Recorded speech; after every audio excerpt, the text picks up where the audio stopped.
Holy Mary, Mother of God, pray for us sinners now for death.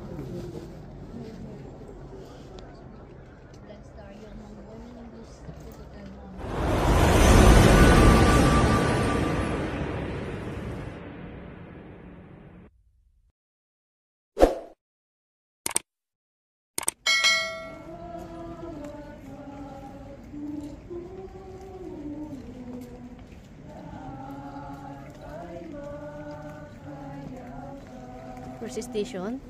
Ito.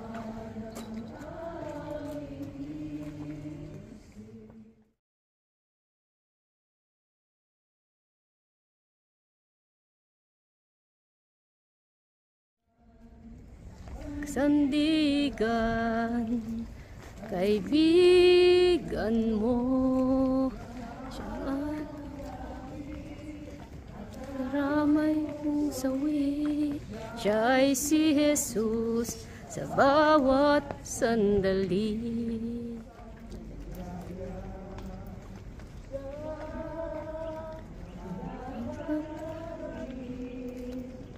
At kilanlin sa buhay mo, siya bukas ngayon, dalangin mo ito. Siya ay si Jesus.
Totoong napakabigat ng krus na si Jesus ay tulungang napasubasog.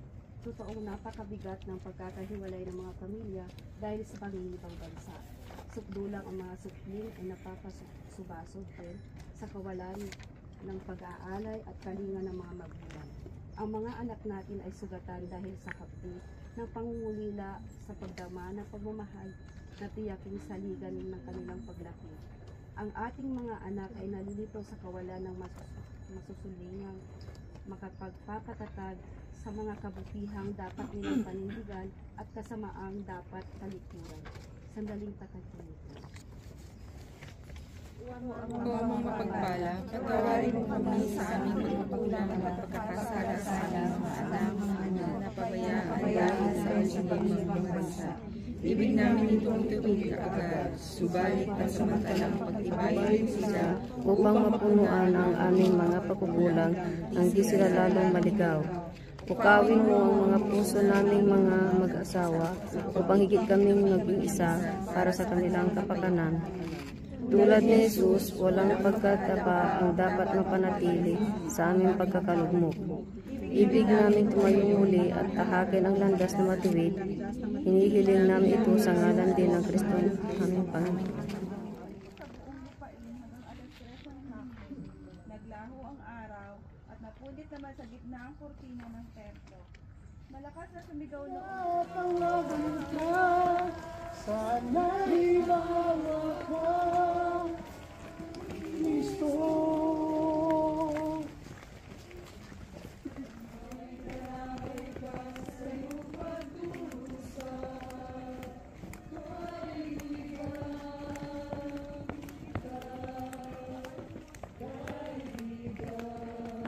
Ganda ng ngiti ni Kuya, oh.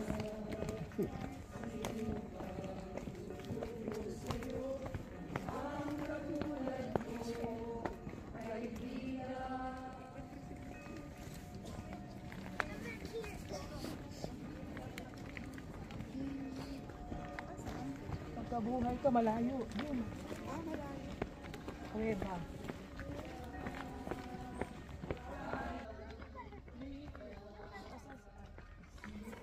Pa rin si nanay, oh. Nakachinelas siya, eh.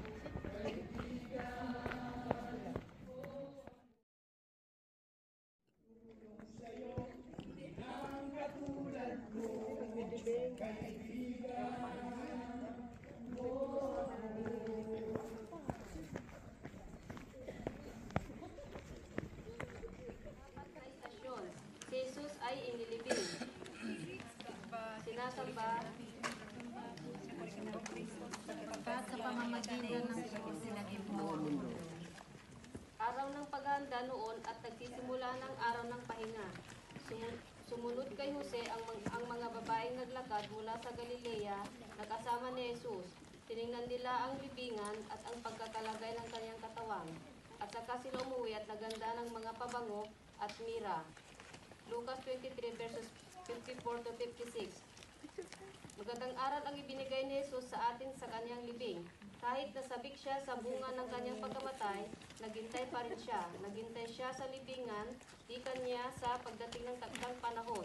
At habang naghihintay sa panahon ng Ama, ginanap niya ang pagliligtas sa mga unang yumao, nanaog siya sa mga patay. Masyado tayong mainipin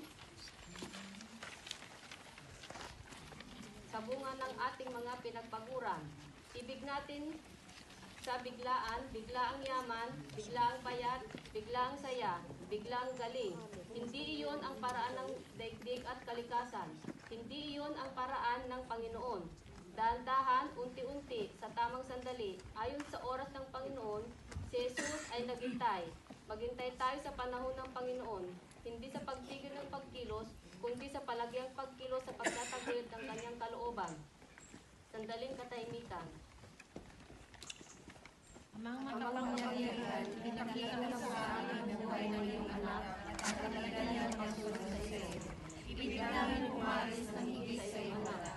Pagkalooban mo ang aming kain araw-araw sa niya.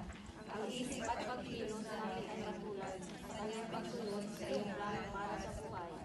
Ang buhay namin ay regalo para sa pagkakatago, para sa mga din. Ama, sa iyong mga kamay, pinalagalanan ang aming sarili. Ubugin mo ang aming mga pamilya upang maging tunay na sa kung saan kami nanin sa daigdig. Natuto kami sumantig sa iyong panahon at pamamaraan. Hinihiling ko ang lahat sa ngalan ng Jesucristo ang aming Panginoon. Ito tayo sa... Oh, ano bang kanta yun? Okay, teka muna. Parang... Pagwapo pa si Kuya, oh. Oo, tanggalin natin ito. Parang yung damatan. Ito yung mga singer namin, guys. Si Kuya. Ah, ano ba yan? Live ba yan? Oh, hindi. Si Kuya. Ronald. Kuya Ronald. Si Kuya Floro. Yan ang mga singer namin dito. Tuwing... Mga matatanda na luma. I'm 32 years old, baby. Oo. Babe, wag mo muna alisin mo na yung dulo. 32 lang. I'm 32 years old, babe. Why? Ah, yeah, yes, very dangerous. Yeah, yeah. Ang ganda nung bundok doon, no? Yeah. Ah, ano. Teka, galing tayo dyan eh. Hindi ah. Sis, galing tayo. If the dog like that, you... Yung sa likod nung ano kanina? Yan, likod ng bundok na yan, galing tayo dyan. Tayo sa bundok na yan. Sa kabila. Wala, alit na tayo sa lunch. Nakataas ang ilan natin. Grabe nga eh.